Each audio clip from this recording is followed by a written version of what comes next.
In the early 20th century, one man survived 10 assassination attempts. Bombs tore through his home, snipers waited on rooftops, poison sat at his dinner table. He should have died a dozen times, but he didn't. His name was Pyotr Stolypin, and for 5 years, between 1906 and 1911, he was the most powerful man in the Russian Empire, more powerful in many ways than Tsar Nicholas II himself. While the Tsar played soldier and read the morning paper, Stolypin held a crumbling empire of 130 million people together with his bare hands. He outmaneuvered revolutionaries. He broke the back of the deadliest terror campaign in European history. And he tried to do something no Russian leader had ever done. He tried to give the Russian peasant private property. He survived terror. He survived betrayal. He survived the hatred of every radical from Warsaw to Vladivostok, until the night his own secret police walked his killer through the front door. This is the story of the man who could have stopped the Soviet Union before it was ever born, the man who hung terrorists and gave peasants land, the man who stood beside a weak Tsar and quietly ran the largest empire on earth, and the conspiracy that made sure he would never live to finish the job. To understand why Stolypin matters, you have to understand the empire he inherited. In 1905, the Russian Empire was the largest land empire on earth, but it was burning from within. Russia had just lost a humiliating war to Japan, an Asian power its generals had openly mocked. The economy was in ruins. Workers in St. Petersburg marched on the Winter Palace to beg the Tsar for bread, and the Imperial Guard opened fire on them in the snow. Hundreds died. The day became known as Bloody Sunday. What followed was not a revolution. It was something stranger and more dangerous, a slow-burning civil war fought in the shadows. Peasants burned the manor houses of their landlords, sailors mutinied, whole provinces declared independence, and in the cities a new kind of warrior emerged, the Russian terrorist. These were not lone fanatics. The Socialist Revolutionary Party operated a combat organization, essentially the world's first organized terror network. It assassinated governors, ministers, and police chiefs on an industrial scale. Between 1905 and 1907, more than 4,500 Russian officials were murdered in bombings, shootings, and stabbings. Statistically, it was the most violent half-decade of political terror in European history. And at the center of it all sat a man who could not lead. Tsar Nicholas II was a small man trapped in a giant's job, devoted to his wife and his sick son, terrified of decisions, convinced that God had chosen him personally to rule a country he barely understood. Every prime minister he appointed either resigned, fled, or was murdered in the street. The empire needed someone who was not afraid to die.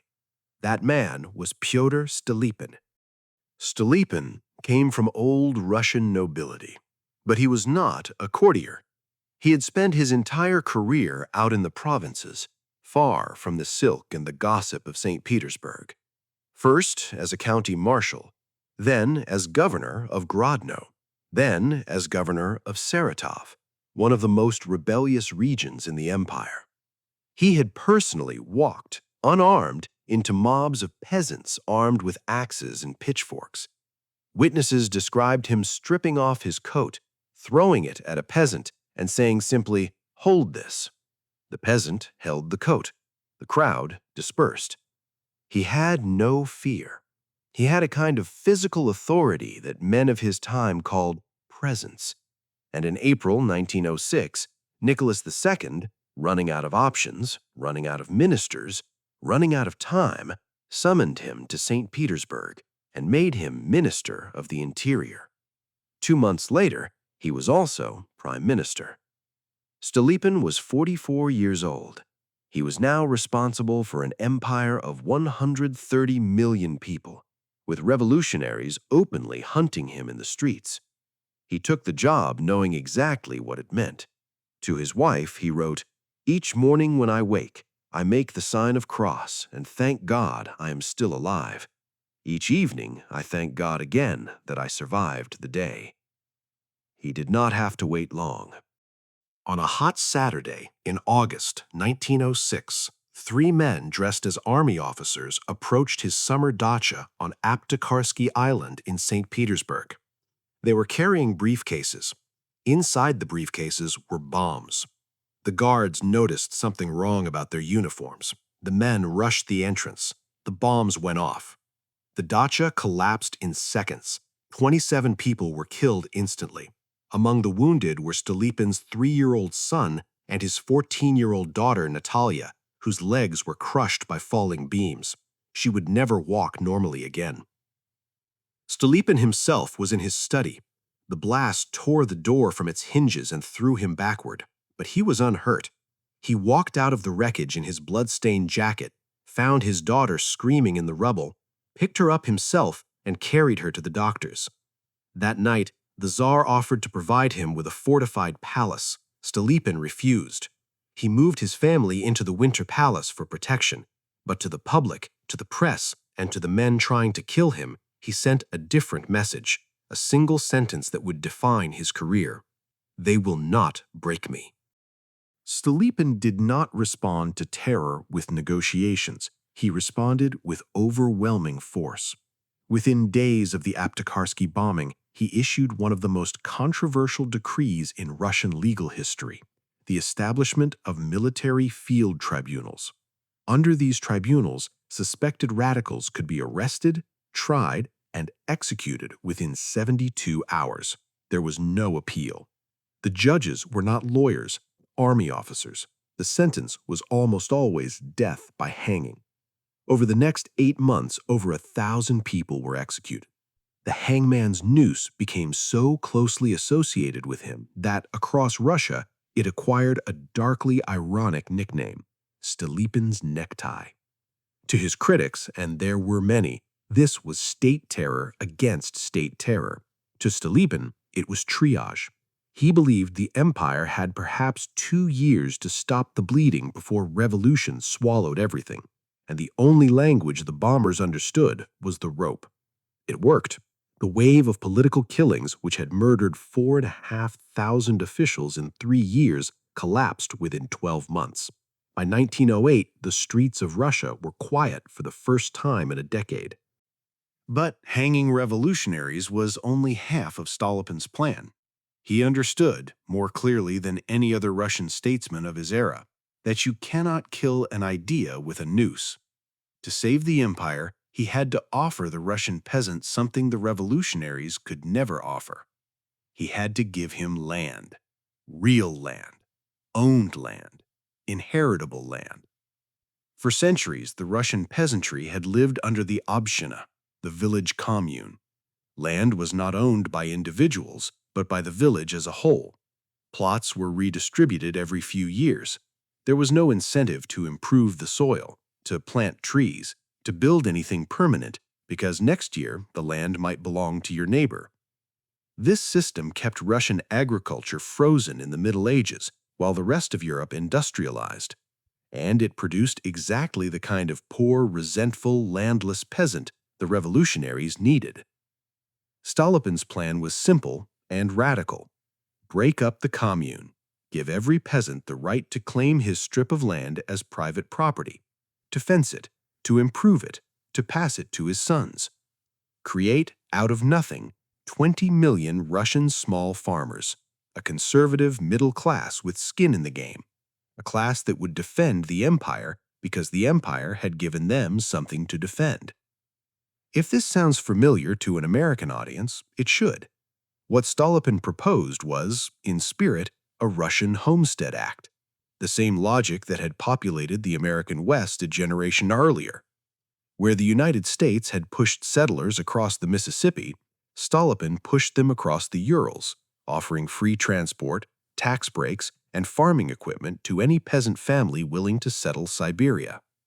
Between 1906 and 1914, More than 3.5 million Russians moved east in what historians have called the largest peaceful migration in modern history. Whole new towns appeared on the steppe. Siberian butter, a thing that had not existed a decade earlier, flooded European markets and outsold Danish butter on the London Exchange. And here is where we must speak honestly about Stolypin's place beside the Tsar. On paper, Nicholas II was the autocrat of all the Russias. In practice, by 1908, the empire was being run by his prime minister. Foreign ambassadors arriving in St. Petersburg no longer asked to see the Tsar first. They asked to see Stolypin. When the Duma, Russia's new parliament, sat in session, the chamber listened to the Tsar's speeches politely. They listened to Stolypin's speeches in absolute silence. The German Kaiser, in private correspondence, called Stolypin the only real statesman in Russia. The British ambassador wrote home that Stolypin was a man of iron, whose loss would be the loss of the empire itself. And in one of his speeches, a line that would echo through Russian history, Stolypin turned to the radical deputies in the Duma and said, "You want great upheavals. We want a great Russia." Nicholas loved that line. He repeated it in private. He had it printed and framed. He also increasingly hated the man who had said it. Because every time Stolypin succeeded, the Tsar grew smaller in the eyes of his own court. Russia was rising, and the world was crediting the minister, not the monarch. Empress Alexandra began to refer to Stolypin in her letters as "that man." The Tsar's mother begged her son not to dismiss him. The Tsar said nothing and listened more and more to a new voice at court. A Siberian peasant mystic, a drunkard with hypnotic eyes, a man who had attached himself to the imperial family through their desperation to save their hemophiliac son. His name was Grigory Rasputin. And Stolypin, the only minister with the authority to confront him, had begun to file reports. By 1911, Stolypin had been in power for 5 years. He had survived 10 assassination attempts. He had broken the back of revolutionary terror. He had launched the largest agricultural reform in Russian history. He was, by every measure, the most influential figure in the Russian state. And he had made enemies on every side. The revolutionaries hated him because he had defeated them. The aristocracy hated him because his land reforms threatened their estates. The Orthodox Church hated him because he had proposed religious tolerance for Jews and old believers. The radical right hated him because he had personally ordered governors to protect Jewish neighborhoods from pogroms. And increasingly, the Tsar himself was tired of him. Stolypin had filed several reports on Rasputin's drunkenness, his womanizing, his sale of imperial favors to provincial merchants. He had personally asked the Tsar to expel the mystic from the capital. The Tsar refused. Empress Alexandra would not allow it. By the summer of 1911, palace gossip held that Stolypin would not survive the autumn, not from a bullet, but from a quiet dismissal. The papers had already been prepared. The Tsar was waiting for the right moment. That moment never came.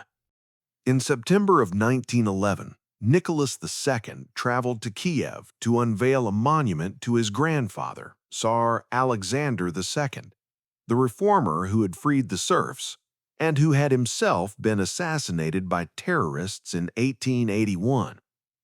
The irony of the venue would later strike historians as almost unbearable. On the evening of September 14, 1911, the Imperial Party attended a performance at the Kiev City Theater. The opera was Rimsky-Korsakov's The Tale of Tsar Sultan. Nicholas II sat in the imperial box with his 2 oldest daughters. Stolypin sat in the front row of the stalls, dressed in white just a few meters from the orchestra pit. During the second intermission, Stolypin stood up to stretch. He turned with his back to the stage, facing the rear of the hall, and began speaking quietly with the minister of the court. A young man in evening dress walked calmly down the center aisle. He carried a theater program. Inside the program was a Browning pistol. He stopped 2 meters from Stolypin. He fired twice. The first bullet struck Stolypin's hand. The second tore through his liver and lodged in his spine. Witnesses say the Prime Minister did not fall. He looked down at the blood spreading across his white jacket. He looked up at the imperial box. He raised his shaking, blood-covered right hand, and with the calm of a man who had been preparing for this moment for 5 years, he made the sign of the cross over the Tsar. He said, audibly, "I am happy to die for the Tsar." Then he sat down in his chair. He died 4 days later. The assassin was caught immediately. He did not resist. His name was Dmitry Bogrov. He was 24 years old. He was a Jewish law student. He was a self-proclaimed anarchist. And he was a paid informant of the Tsar's secret police. This is the part of the story that has never been fully explained. Bogrov had been working for the Kiev Okhrana, the Imperial Security Service, for 3 years. He had given them the names of dozens of revolutionaries in the Kiev underground. On the day of the assassination, the Okhrana itself had issued his ticket to the theater. Officers had personally escorted him through the security cordon, past the guards, into a hall where access was restricted to the highest officials of the empire and their invited guests. The chief of the Kiev Okhrana, Colonel Kulyabko, claimed that Bogrov had told him a different revolutionary would attempt to kill Stolypin during the performance, and that Bogrov needed to be inside the hall to identify the killer. So Kulyabko issued the ticket, vouched for him, walked him in. Within hours of the shooting, Bogrov was arrested, interrogated, sentenced, and hanged. The official investigation was closed in 10 days. The Okhrana files were sealed for 50 years. When historians finally opened them in the 1960s, they found something disturbing, not a confession, a hole. The papers that should have explained how a known revolutionary had been personally escorted into the Tsar's own theater by the secret police were missing. To this day, no historian can fully answer the question that hung over Kiev that night. Was Bogrov a lone radical who fooled the Okhrana? Or did someone in the imperial court arrange to walk the assassin through the door? We will never know for certain, but we can know what came next. Stolypin's reforms, the land redistribution, the Siberian migration, the rebuilding of the Russian middle class, were quietly abandoned within 5 years of his death. None of his successors had his nerve, his vision, or his political weight. The Tsar replaced him with a series of weak, pliable men whose only qualification was that they would not overshadow the throne. By 1914, Russia entered the First World War with an army of peasants who still did not own the land they were asked to die for. By 1917, those same peasants, armed, trained, and starving, turned their rifles on the empire that had failed them. The Tsar abdicated. The provisional government collapsed. A small group of exiles, led by a lawyer named Vladimir Ulyanov, a man who had taken the alias Lenin, seized the Winter Palace. And Lenin himself, in his exile years, had said something extraordinary about Stolypin. He told his comrades that if Stolypin's land reform had been allowed to run for another 20 years, our cause would have been lost. The revolutionary moment in Russia would have passed. Stolypin's bullet did not just kill a man. It killed the Russian middle class before it could be born. Consider what followed. The October Revolution, the Russian Civil War, 10 million dead. The forced famine in Ukraine, another 4 to 7 million. The Great Purge, the Gulag system. The Second World War, which on the Eastern Front alone consumed 27 million Soviet lives. The Cold War, the Cuban Missile Crisis, when the world stood 13 days from nuclear annihilation.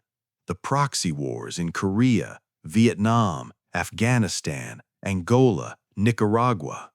A century of fear in which two American generations grew up practicing duck and cover drills under their school desks because of a system whose first founder personally said that Pyotr Stolypin was the one man who could have prevented him. One bullet, one theater, one night in Kiev in September 1911, and almost everything that followed. This is not historical exaggeration.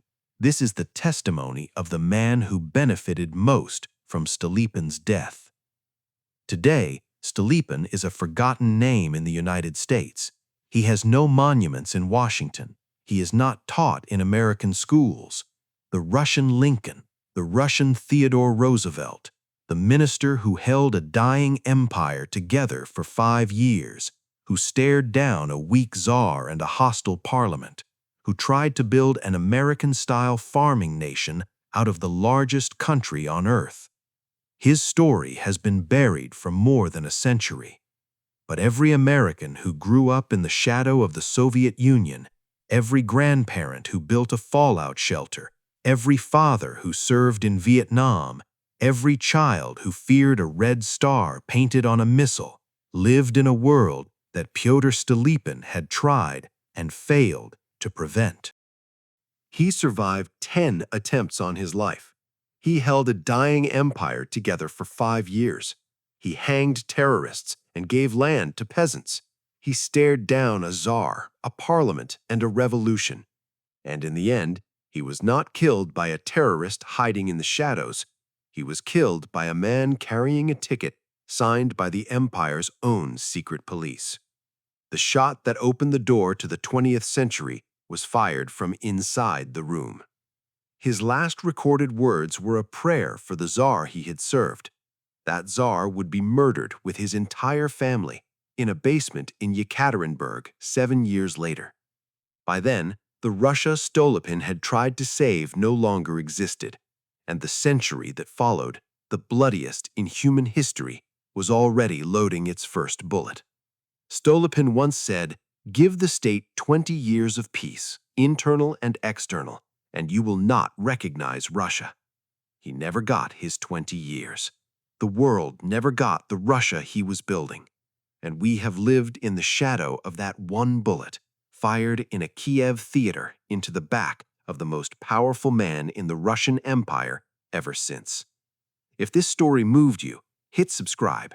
We tell the true, untold stories of the men and women who shaped the modern world, the ones your textbooks left out. Thank you for watching.